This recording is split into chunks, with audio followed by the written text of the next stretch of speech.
Yeah, it's been a while since I told it all. Far from perfect, but I'm there when my shoulders call. I used to walk around like I know it all. Now I'm perfectly fine with what I don't know. For the love only, no showboat, show no fit. Even when it's out of control, I'm gon' stay. Go ahead, switch up some more, I won't care. Can a man walk in my toes, you won't dare. I ain't even talking no more, just cold stairs, no need to go there. Try to show them the elevator, they chose stairs. Once you hit a certain elevation, there's no fear, yeah. The earliest rhymes I could remember rhyming was my father's rhymes, to be real. He had left me a notebook, and he had some rhymes in it, so I would just re-rhyme those rhymes, and I would re-rhyme like Cypress Hill. I would re-rhyme this shit, and I could remember doing that like 8, 9.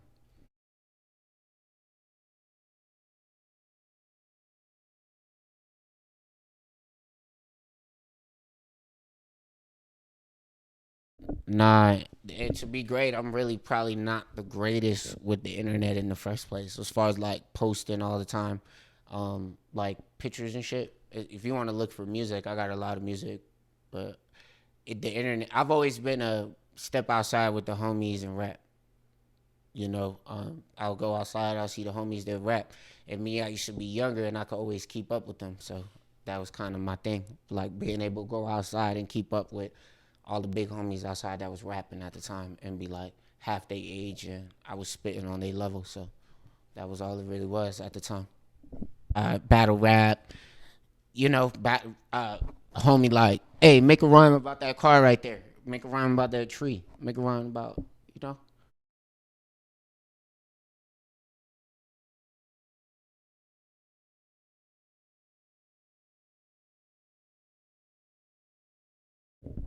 Yeah, big, big. My upbringing, I just grew up like typical ghetto story, you know. So we was living in a like predominantly poor community or whatever, and my parents had family out in different areas, Arizona, and so my parents ended up taking a trip, and we ended up out here. It was more so just trying to get out of poverty. We ended up out here where it was better, you know. So that's kind of how my immediate family moved, and I had no choice because I was 13 years old around there. So you really can't make no decisions at that point. So just had to move. I was being a little bad, was in juvie a little bit at the time, in and out of little situations like that, typical ghetto story stuff. So just trying to get an opportunity to move away from the bullshit.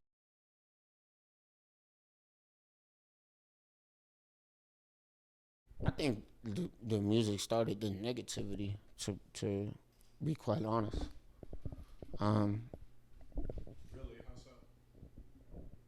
because like I was always academically smart. I was always like I had to go to school like on like an old army base for fighting, but I never had a problem learning. So and when you grow up in a hood, there's like this thing that's like if you smart, it's like you're gonna have a problem with everybody because you coming off smart. You know what I'm saying? So um, that was really that problem. So I think music, trying to be a gangster, trying to be what you see on TV, trying to be, and I think even the biggest gangsters we have, and I respect them, and I think most niggas would be lying if they say that they didn't want to be like the rappers they seen growing up. Like every drug dealer want to be like a drug dealer because you see the dude riding down the street in a Benz when you don't got nothing. If you don't have anything and the dude rolling down the street or all your uncles is doing that and your uncles is coming out of prisons and all of that. So that's kind of what you idolize. And when you ride with your uncles and all of that, what you listening to. So I think that's definitely what started it off. My positivity came with my kid. You know what I'm saying? And so my son gave me my positivity. And from there, because music is an outlet. Music is an outlet, and a lot of people, they forget about that. So if you're in a negative environment, your music is going to reflect negativity. And if you're in a positive environment or you're trying to be positive, your music is going to reflect that as well. So uh, I don't think the question is, did music give you positivity? It's more so of like, when did you decide to put positivity in your music, instead of that. So, and shout out to everybody that got negative music or positive music, or whatever you're doing, bro, because ain't nobody could judge you for what's going on in you.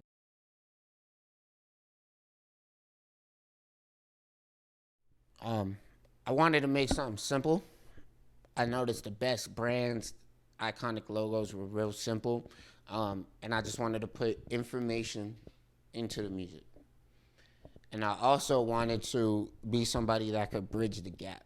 Someone who could still make a like a melodic, melody, whatever the word is I'm looking for here, a melodic hook, or still add melodies to the hook, and be able to give you serious bars in between. It's something that could make you think.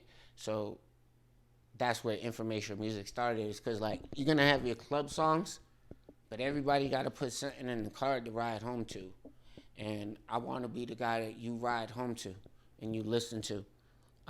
So that was where information music came about.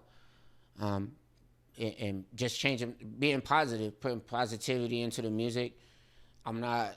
I used to make like political songs and stuff like that. I'm not really too big into that. I think now it's just as long as I can inspire people, if I can make you feel like you want to better yourself, get up, hustle, grind, and work, whatever it is you got to do to succeed, that's what I'm making music for, and that's what information music stands for. It stands for everybody that wants to get up and do something with themselves and pay attention to the information that's out there and keep going. Yes, sir, for sure. Were you like always a chemistry class kid or Nah, study geology? nah. So my father, he went by scientific, right? Rest in peace.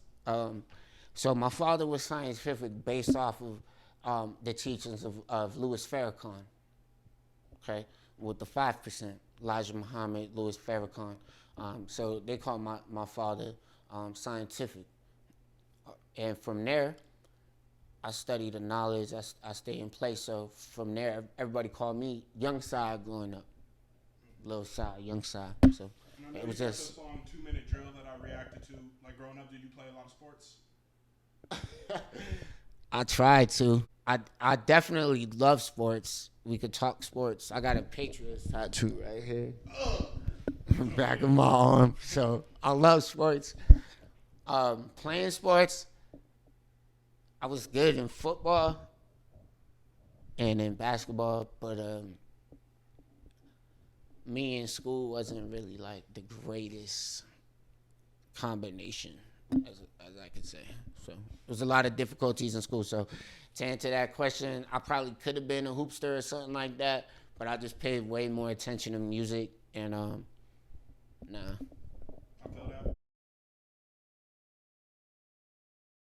Bias, I'm gonna always put my dad first. Scientific, you know. So we ain't gonna count my dad because he's number one always. Um, we gonna go with Nas.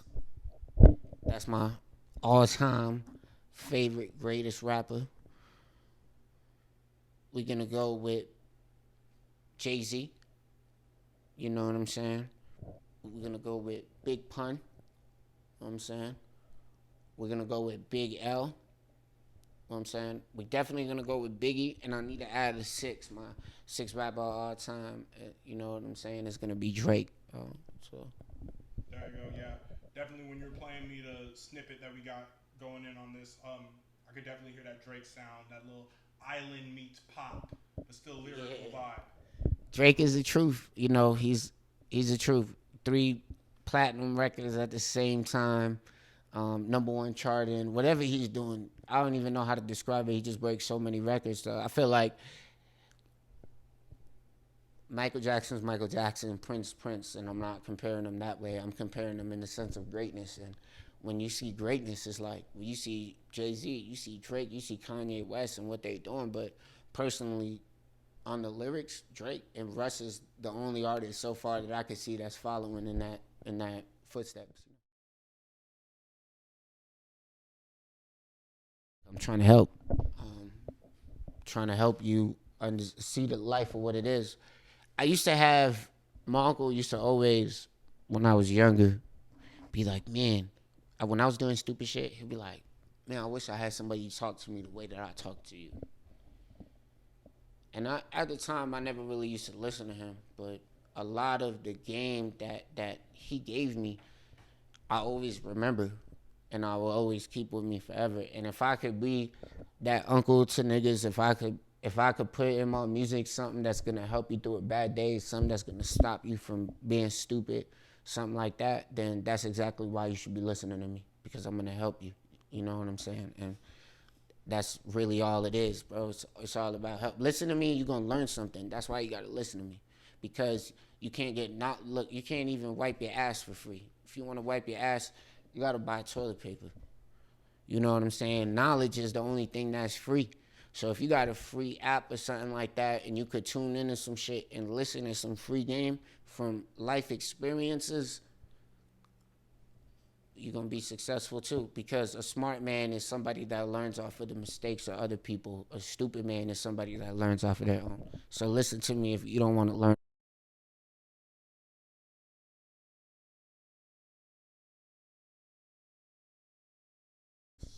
Content.